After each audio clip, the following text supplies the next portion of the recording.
Oh, welcome back to more Resident Evil 6 reading files and looking at figures. We did Leon's, going over a lot of Leon related, Helena related, Derek Simmons related, and Raccoon City related files, and some enemies. And then we did Chris's, which did a lot of Chris related, Piers related, Jahavo related, and BSAA Neo Umbrella related files. And now here we are with Jake Mueller. Jake Mueller is a 20-year-old professional mercenary under the employ of rebel forces in Adonia. Despite his youth, his combat experience is quite high and his survival skills are quite formidable. His cynicism creates an unapproachable aura, and even his fellow mercenaries consider him to be moody and distant. The only thing he trusts in this world is cold, hard cash, and he has no time for the concerns of others. He is the consummate mercenary, selling his services to the highest bidder without any concern for the ideologies of the group that employ him.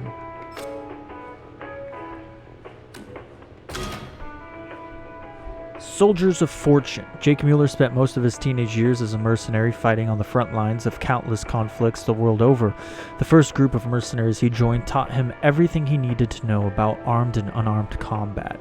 His trainer was strict and demanding, but treated him almost like a son, and Jake found himself able to feel a sense of attachment to him, something he had only previously felt for his mother. Unfortunately, that mercenary was actually a double agent who sold him out the whole unit. After being betrayed by his father figure, Jake put his faith in the other person who had never let him down, himself. Any compassion in his heart was lost, and he drifted from war to war as a soldier of fortune. Bioorganic weapons, BOWs. Bioorganic weapons, an organic life form that has been turned into a weapon, usually by means of viral infection. The virus is designed not to kill the host outright, but to transform it into a creature that is suited for combat situations. The creature that ran amok during the leak of the T-virus in Raccoon City in 1998 are typical of such BOWs.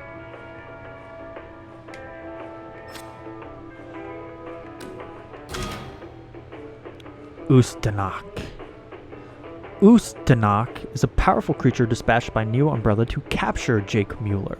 Ustanok is derived from the Serbian word for revolution. This creature is nigh indestructible and unstoppable powerhouse that is sent after Jake Mueller and Sherry Birkin. The creature has a metallic structure on its right arm for restraining targets. Once a target has been apprehended, the creature can use one of the syringes on its arm to take tissue samples from the target. Now let's look at Big Bad Boy Jake, shall we? Come on now, let's see Big Daddy Jake Mueller here. Voiced by the one and only Troy Baker. Seriously, Jake is such an underrated character. Like, I get people's issues with him, you know, that he's moody and he's typical for the time period that we're in. Ooh, he's wearing his dad's sunglasses. Again, where are y'all getting your motorcycles from? Like, at least you ride one in the story. I'll give you that. But jeez Louise. Sherry Birkin is a 26-year-old... Wow, she's 6 years older than him. Damn. Sherry Birkin is a 26-year-old U.S. agent working under the direct command of a U.S. presidential aide. She is one of the only a handful of people to survive the Raccoon City incident in 1998. During the incident, Sherry was infected by the G virus. While she survived exposure to the virus itself, the U.S. government took her into custody to monitor how the virus would affect her physiology. Thus began her time as human guinea pig, poked and prodded by curious scientists and government officials. In 2009, she was inexplicably offered a position as a special agent in the employ of the United States. She quickly assented in order to escape her life of forced imprisonment, even though in practice she was still under the watchful eye of the government. She lacks the experience of more seasoned agents, but she can still hold her own against Jake Mueller. And she's capable of providing the emotional support he has lacked for most of his life. In spite of the tragedy she has witnessed, she still believes implicitly in the good of people because of Claire and Leon. But yeah, she's 6 years older than Jake. Damn, and they fall in love or infatuated with each other. Damn. Wow. Also, she's one of 6 people, I guess, if you were to include Resident Evil 3. I don't know if you can count. I don't know if you would count Barry because he didn't escape Raccoon City. He got in to get them out. So I guess you could say the only survivors of the Raccoon City incident that were in Raccoon City were Leon, Claire, Sherry, Agent Hunk, Jill Valentine, Carlos, and Ada Wong. So there's actually 7. The G virus. William Birkin, father of Sherry Birkin, is responsible for the discovery and research of the G virus, a virus with incredible regenerative and reproductive abilities. The G virus causes the host to lose rational thought, turning it into a violent creature that seeks to replicate the virus as an embryo in a person with blood ties to the original host. Disgusting. During the Raccoon City incident, an armed group sought to steal the G-Virus and killed William Birkin in the process. Umbrella agents. Why do you say armed group? Just say umbrella agents. Before his death, however, Birkin injected himself with the virus, thus consummating his life's work. Revived by the virus, Birkin sought out his nearest blood relative, his daughter Sherry Birkin, and injected her with an embryo for the G-Virus. Claire Redfield created an antidote to stop the embryo from mutating Sherry's body, but even after the expulsion of the embryo, trace amounts of the G-Virus remained in her body. The result of the government's test on her is that she has incredible regenerative abilities, including immunity to most viruses. Her youthful appearance is thought to be due to the G-Virus as well. So the G-Virus helps her age fine and makes her incredibly immune to viruses and regenerative abilities.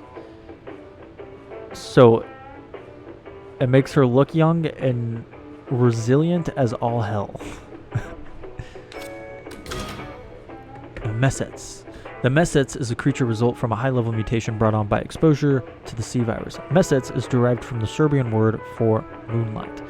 Mesets resemble a human-sized crow and has the ability to fly and chase after prey. It prefers the flesh of cadavers to living organisms, so it rarely eats its prey after capturing it. Instead, it will release its prey from high in the air in order to kill it. Mesets will then roost over the corpse and peck away at its flesh. It is one of the few high-level mutations that can use tools. It has been known to drop steel drums and other objects from the sky when hunting its prey. Yikes. Oko. Oko are creatures that are released from an organ of Ustanok's back. Insect-like in appearance, their erratic flight patterns are more indicative of bats. Oko is derived from the Serbian word for eye. As their namesake implies, they act as the eyes for the visually impaired Ustanok, but ironically rely on ultrasonic waves to track their prey. Their sense organs are shared with Ustanok, and when a target is found, they emit, flash, and flap their wings at a high level only Ustanok can detect. The mechanism behind this shared sensory perception is unknown. Their ultrasonic waves cannot pass through walls and other barriers. The Oko serve no function in combat, and their fragile bodies are quite easy to destroy. And I believe you only encounter those in the cave.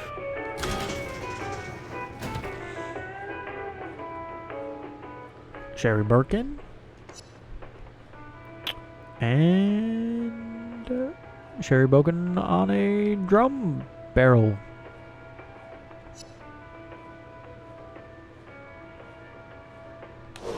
Interesting. I like hers. Her second was cool. Jake's childhood. Jake Mueller was born into a home without a father, and from an early age he had to support his chronically ill mother. She could have made a full recovery if the family could have afforded it, but Jake and Ms. Mueller had barely enough money to cover their daily needs. She tried her best to provide for the family and did all she could to protect Jake. He loved his mother but couldn't understand why she was still enamored with his father, the man who had abandoned them. To say Jake didn't think highly of his father would be an understatement. When Jake got older, he decided he would become a mercenary, selling his services to the insurgents fighting the government. He had no love for politics. He just wanted to afford better medical care for his mother. Unfortunately, Miss Mueller passed away not long after he became a soldier of fortune. Jake felt like he was alone in the world, and his heart was now hardened. His only concern was for money, even though he no longer had a pressing need for it. Something that always piqued my curiosity is, why did Albert Wesker mate with a woman? What was his desire behind it? What was his interest in doing so? What was it about Jake's mom that attracted Albert Wesker? And what was it about Albert that he did that made her so enamored with him? I don't know. I was always curious about that. Detention Center. Neo Umbrella agents abduct Jake Mueller and Sherry Birkin from Edonia and imprison them in their research facility in China. The facility itself is surrounded by a luxurious estate that masks the sinister activities that take place within the walls. The estate is protected by heavily armed Jahavo and armored vehicles, ready to fend off any attack at a moment's notice. So far, I think I like Jake's diorama the least. It's just a war scene in Edonia. Lab report, June 20th, 2011. Finally. At last I've been chosen. The report came back that my body type is highly compatible with the C virus. No longer will I have this frail, crude body. I will be reborn as a powerful weapon. There's a chance I will no longer retain my humanity. But it is a paltry sacrifice in light of the wonderful gains. This is what I've dreamed about all my life. I will be reborn. Strelets. The Strelets is a creative that results from a high-level mutation brought on by exposure to the Z-virus. Strelets is derived from the Serbian word for archer. This creature's primary function is to frighten off invaders either by expelling a gas or a dagger-like pieces of its own body. When an enemy gets in close range to these creatures, they tend to turn tail and run away. Like many lizard species, they can climb up walls and crawl on ceilings. Hi, Momo.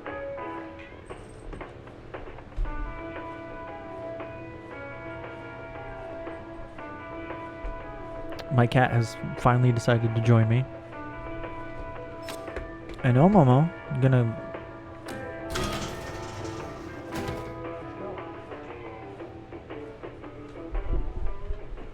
It's just a random Jahavo, man.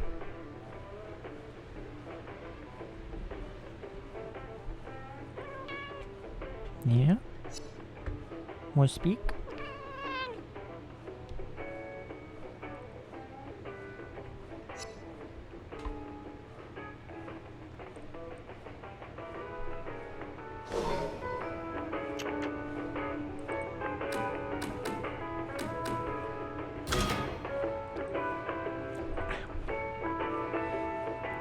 Sherry and the Raccoon City Incident.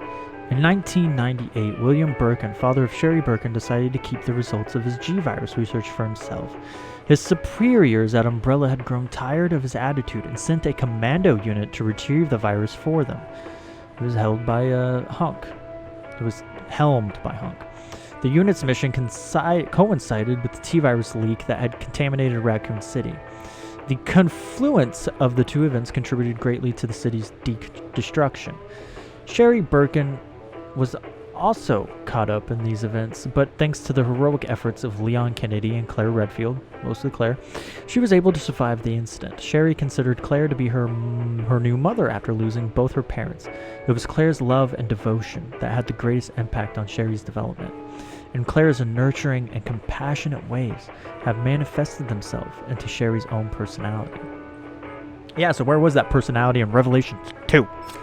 Don't be wrong, I love Claire, but where was that in Revelations 2? Like, in Revelations 2, she seemed to have lost her, like, personality and became a completely different person. I would say completely different, but more hardened person. Cynical. Life without freedom. Following the Raccoon City incident, the U.S. government decided to take Sherry Birkin into custody and keep her under observation because of the trace amounts of the G-virus that remained in her blood. Claire Redfield stayed by Sherry's side during the time she had to suffer through daily tests and experiments. While it was Claire who provided emotional support, it was Derek Simmons who became her legal guardian.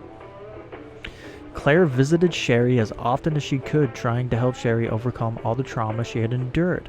Sherry idolized Claire and was determined to be just like her, a strong, capable woman.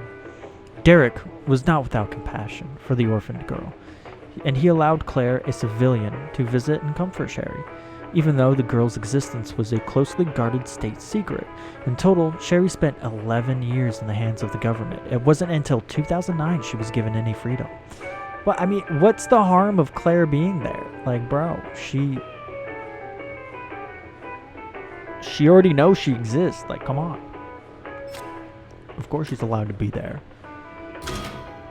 Experiment log. June 27, 2011. 5 days have passed since the test subjects was administered with the C virus. All vital signs are stable. This is not ideal candidate for such a test, but considering how the previous 322 subjects all died within 24 hours, I'd say this is substantial progress. He was chosen well. The only setback is that the subject lost his right arm during a lab accident, and the C virus has shown an inability to regenerate it. Still, the subject shows potential in other areas we had not anticipated, and will make for a powerful bioweapon. That's good, considering how pleased he was to be selected for this experiment. July 2nd, 2011. The test subject has now been codenamed Ustanok. And in terms of raw strength and intelligence, it far outstrips any Jahavo to date. It shows an uncanny ability in creating and choosing the appropriate weapons for apprehending its target. Word has come down from the top that special weapons are being created for Ustanok, ones that will help it compensate for the loss of its right arm. Well, snap. Ubistafo. The Ubistafo is a creature that resulted from high-level mutation brought on by exposure to the C virus. Ubistafo is derived from the Serbian word for murder. Ubistafo is a humanoid in form, but its spinal column, ribcage, and heart are all located on its right hand, which itself resembles a monstrous organic chainsaw. The heart in its hand not only powers the chainsaw, but also keeps Ubistafo alive. Destroy the heart and Ubistafo will die immediately. Its fragile appearance belies the fact that it is quite strong and very difficult to hurt. Ubistafo is not easily distracted once it has decided on a target.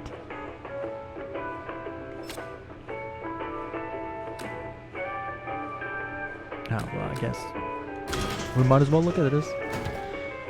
Which one is this? Oh, Blizzard Strelets. I like these enemies. They're pretty cool. I don't have an issue with them. I like them. They're cool. They're dope. Jake Mueller's infamous father. Albert Wesker, father of Jake Mueller, had a very rare physiology. His body was highly resistant to viral infections, and he was even able to manipulate the virus he had injected into himself so that he would only reap their benefits and none of its deleterious effects. The self-experimentation gave him abilities that can only be described as superhuman. Basically, Neo. As Albert's son, Jake enjoys the same immunity to viral infections. When Jake injects himself with the solution containing the Z virus, it has no visible effect on him. Albert Wesker planned that he would have been the deadliest terrorist attacks in human history. And he would have succeeded had Chris Redfield and the BSAA not killed him in time. Jake has never met his father and knows nothing about his atrocities. He is also unaware of the genetic legacy he is heir to. So his mom, while enamored with Albert Wesker, never talked about him? Curious. A deal with the United States. The reason the US government took Sherry Birkin into custody is twofold. One, they had hoped to study the G virus that remained in her blood, and two, they sought to protect her from Albert Wesker, who wanted to possess a sample of the G virus in 2009. Or for the G virus. In 2009, the organization Albert had worked for fell apart after he was eliminated by the BSAA on a mission in Africa. Sherry was thus freed from her threat posed by Albert and his organization. The government offered her a chance to leave their protective care if she agreed to come work for them. Sherry learned of how bioweapons had caused the death of countless people around the world, and she couldn't bear to think of others enduring what she had experienced as a child. She readily agreed to work with work as a special agent under the direct supervision of Derek C. Simmons. Agent Birkin's latest assignment is to find Jake Mueller, the only known living individual with C-virus antibodies, and escort him back to the United States. Mama. Ustanok. Dude, Ustanok was created to be the ultimate bioweapon, originally a human who had freely injected himself with the C-virus. His final grotesque form was the result of a Neo-Umbrella scientist. Even though he is a manufactured BOW, all his mental faculties as a human remain intact, giving him the capacity for cognate thought. This makes Ustanok the perfect candidate for carrying out missions on his own. A side effect of the mutation is that it may even have increased his intelligence, as he is able to use complex machinery and equipment soon after picking it up. C-virus vaccine. Anti-C is the tentative name given by the US government to the vaccine for the C-virus, created from the blood work of Jake Mueller. When this vaccine is administered into a person not yet infected by the C-virus, that person will be given immunity to the virus. The vaccine, however, only shows a very low success rate in helping people who have already been infected, and only if those people have not displayed any characteristics unique to the Jahavo. Usually, administration at this stage is fatal. When the person already displays Jahavo characteristics or has entered a cocoon or mutation stage, administration of the vaccine is always fatal. The anti-C is not a guarantee against infection by the C-virus, but its mere existence helps provide a measure of security to the world's population.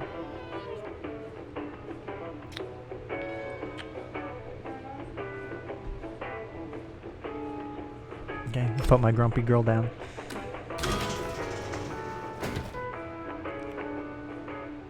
Ustanok. Ustanok. Ooh, is it him? Oh, okay. Yeah, that's dope. That's cool. Actually, it's pretty cool. I like that.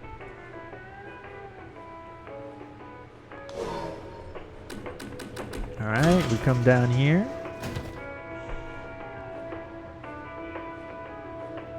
Maybe. Mutated Jahavo. Ah, it's the Shield Man. Oh, he probably had more forms.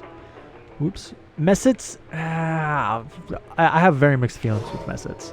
I like its design, but I hate fighting it. Do you have more?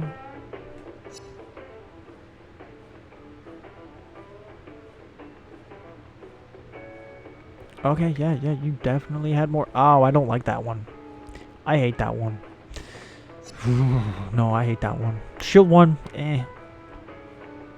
Whatever. That one?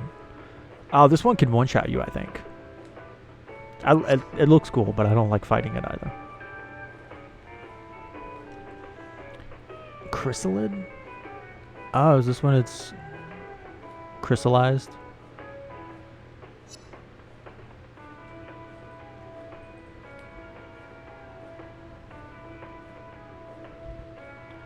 Okay, yeah, now we're done. What is figurine number 3 here? Ubivista. I actually really like Ubistivo. If I had to pick my favorite chainsaw creature in Resident Evil, it'd probably be Ubistivo. Don't get me wrong. I mean, I like the guy from Resident Evil 4 as much as the next person, but I don't know. Ubistivo just is more nostalgic to me. So, I guess there's that. Jake Mueller. Rare. Yeah. Him in prison. Sherry Birkin. Rare. AKA, we have to have a sexy outfit in here somewhere. And that's it for Jake Mueller's collection, reading his files and going over his figures. And with that, I hope you have a great day. Remember, only you can be the best you can possibly be. If you like the video, give a like, comment, that'd be super special. Also, subscribe if you haven't, that'd really help me out. And in the next video, we'll go over Ada. Ta-ta for now.